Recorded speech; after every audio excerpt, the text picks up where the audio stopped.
Погодные условия аграриев хоть и не радуют, сезонные осенне-полевые работы никто не отменял. Сейчас для тружеников сельхозпредприятий начался ответственный период – сев озимых культур. Земля после проливных дождей еще достаточно влажная, что затрудняет сев в полном объеме. И тем не менее, более 3000 гектаров земли уже засеяно колосовыми. Это озимые, пшеница и ячмень. Мы только начинаем проведение осенней кампании 2021 года под урожай озимых культур на 2022 год. В связи с погодными условиями уже более 2 месяцев периодично идут дожди. У нас почвы увлажненные, и в связи с этим чуть-чуть идет задержка осенне-полевых работ.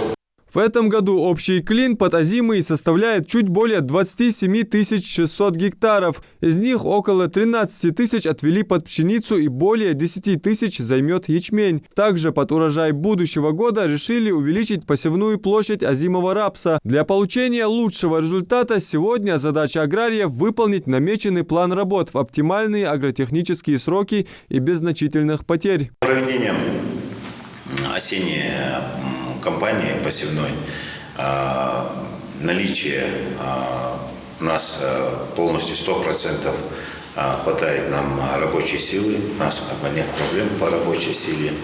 Обеспеченность техникой тоже на 100%. Обеспеченность семенами у нас почти 90% обеспеченность семенами. Под 90% обеспеченности удобрениями полностью. Можно сказать, практически под 100% у нас готовы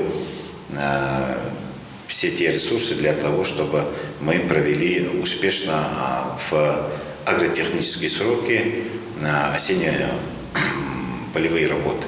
Немало впереди работы у сельхозтружеников и по уборке урожая поздних яровых культур. К ним относятся кукуруза и подсолнечник. И здесь погода полноценной уборки тоже не благоволит. Хотя механизаторы стараются начать уборочную кампанию вовремя. В скором времени в республике появится большой элеватор, что позволит решить проблемы с хранением урожая, повысить качество зерна. В мае-июне было несколько дней, и у нас, да, действительно пострадали.